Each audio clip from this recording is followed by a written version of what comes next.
When you hear what they're doing to these people, I got Pam on camera lying and saying she didn't say that she didn't threaten to arrest you. You said you can file a complaint for him if you want, but I can also arrest you for filing a false complaint against my officer. So Yeah, this goes to court. no, they're gonna duck. They're gonna duck. That's what they're gonna do. Have these guys been just absolutely stalking you and harassing you? I don't know what else to call it other than Where's that. the mask, will you? Yeah, sure. Absolutely. 2 years this has been going on. I work over here. I have family over here. It's hard not to come across the bridge. We're a tri-state area. Everywhere is right across from each other. And these officers, every time I'm here, they make their presence known. They follow me. They smirk. They intimidate. I mean, it's pathetic. They act like a bunch of middle school boys. And it's to the point that I do fear for my safety when I come over here. And these are supposed to be the people that you go to for help to protect you.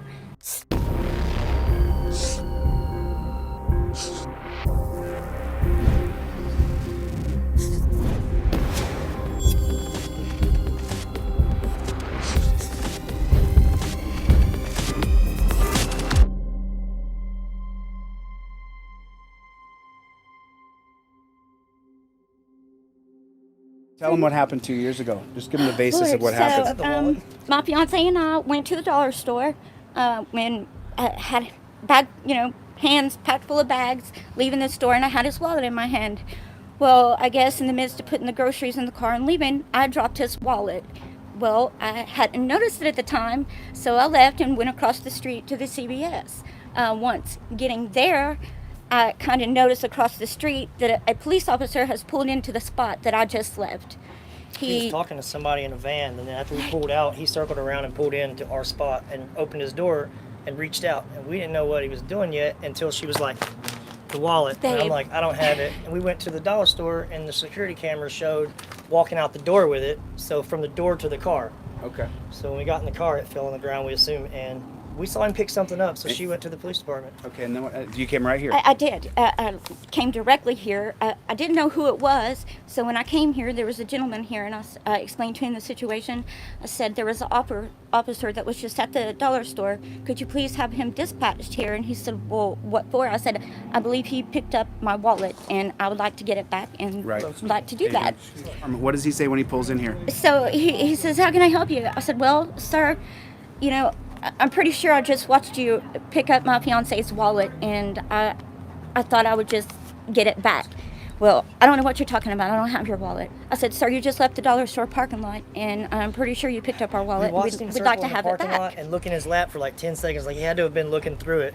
Right. And there was $130 in it, whoop-de-doo. No, not whoop-de-doo. You told me earlier you make $15 an hour, so $130 is a full day's wages. Yeah, I mean, yeah. Is that correct? Yeah. So you're not rich? Absolutely. You're not rich? Oh, no, we're like paycheck to paycheck. So $130 is a lot of money. Dude, we can barely keep our car on the road. Right. So then what happens? I said, sir, honestly, I thought you would have integrity and give it back. He says, well, I don't know what to tell you. I didn't take it.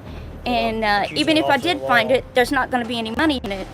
And immediately I was like, okay, well, obviously he took it. I mean, he said, you know what you're doing is accusing an officer of the law of theft. I said, I'm not accusing you, sir. I'm saying I watched you get it, and I needed it back. So let's jump, Sarah. So she doesn't get the wallet back. He takes the $130. He takes the wallet, and then he pulled out and followed me all the way across town. Conveniently pulled me in to the place where I purchased my vehicle.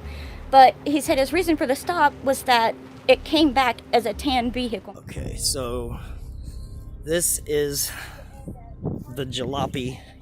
Personally, I think that it is a grayish color, but it does have a tan undertone, if you want to call it that. But yeah, it looks more gray or silvery. She was pulled over because he ran her plate without probable cause, which is a violation of the law. And then he said he pulled her over because her car's coming back not tan but silver or whatever the BS he made up was. He pulled her over for saying that her reg didn't come back with the right color of car. That's what she was pulled over for the wrong color car. And what happens? He wrote me a ticket after I proved that was incorrect. He wrote a ticket because I had a mask hanging from a rearview mirror. Right, he wrote her a ticket for that because you were sitting in the passenger seat and they wanted to identify. Yeah, they wanted to ID me, and I told them, look, I'm a passenger. You can talk to her. They had like 6 cops around the car. And then they let you guys go, and then what happens after that? It was pretty quiet for a little bit, but then after that... A few months passes. We came over and helped my mother-in-law move some furniture, and we're traveling back through town to meet my sister at the CVS. We passed this guy. He's got his nose sticking out of the car wash. As we pass him, he sees our vehicle and literally immediately pulls out, and he's like 3 cars back. He follows us until he turns off, speeds down another street, and tries to get closer behind us. And he gets like 1 car, but now he's got 1 car between us. And he's weaving back and forth. And when we pull into CVS, I used my turn signal at the gym, right? It's like almost a half a block away. And I knew he was back there. I knew he was going to pull us. I pulled in. We got out of our car. He hadn't pulled in yet. That car that was in front of him stopped, and it took him a minute to get in the parking lot. We were halfway across the parking lot. Tim, why did he pull you over? He said he pulled me over for, well, God, I got a brain fart. Yeah, 100 feet prior is what he said. Tim, what? Wait, why do I have to give you that? I don't understand that. Because I stopped you for a traffic violation. You have to Why? For what traffic? not using turn signal 100 feet prior. Are you kidding? Did I commit a crime? I need to speak to your supervisor. Oh, whoa! Hey, I'm not. He drops his gun clip, bullets go falling everywhere. He grabs his taser immediately because she comes out the driver's side because she thinks they're they're shoot. crying. I thought they were going to shoot him. She saw a gun clip hit the ground. She thought they had a gun out. Sir! Get back. Get your camera on, please! Get back in the car. Sarah, Stay in the no car. one's going to record it. Resisted or This is anything. What the ridiculous. hell is this about? He's up. One of the supervisors show up, and I said, "Are you a supervisor?" He says, "No, but you got the right to remain silent, so fucking do it." So then the other supervisor shows up while I'm in the back of the cruiser, but only after the officer pulls him to the side and lies his ass off to him about. He changes his story so many times. In And the then video. did they take you to the dungeon? Oh yeah. For, How long are you in jail for? 3 days. How long are you in cuffs for? Oh, a good 45 minutes. 45 minutes in handcuffs. And then so when he takes him to the dungeon, are you allowed to take the car and leave? Oh, no, they held me too. I actually got put in the back of 2 different cruisers. In handcuffs? In handcuffs. Okay. You can stand back here with him, okay? Why did you do that? Okay. Turn around, put your hands behind your back. I've done nothing wrong. It's not wrong to plead my case. What have I done? They took them both to jail for not using a blinker. She tried to bail me out the next day after I got her bailed out. My mom came and bailed her out. She tried to come bail me out. They told her that I had a holder or a warrant or something. They lied. I didn't have any of that. Right. So what happens here is when they arrest him, they put him in the dungeon for 3 days, but the next day she goes down to the jail and says, "I want to get my boyfriend out." And they say that there's a hold. They can't get him out. That was a lie.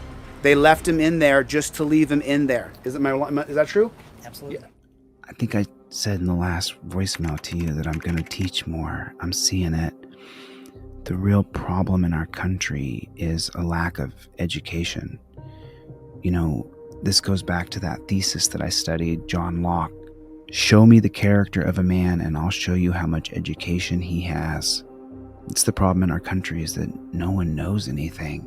Was it planned that they would make sure the people didn't know their rights? Listen, I'm gonna come off a little bit rough on some of the things I'm doing. It's gonna be hard for a lot of people to understand me, but just know that everything I do, I'm doing for justice. All right.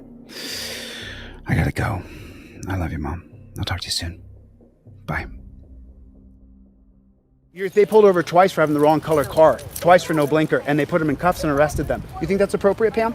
They got arrested for no blinker? They got arrested. They went to the dungeon, Pam, for obstruction of justice for not showing ID.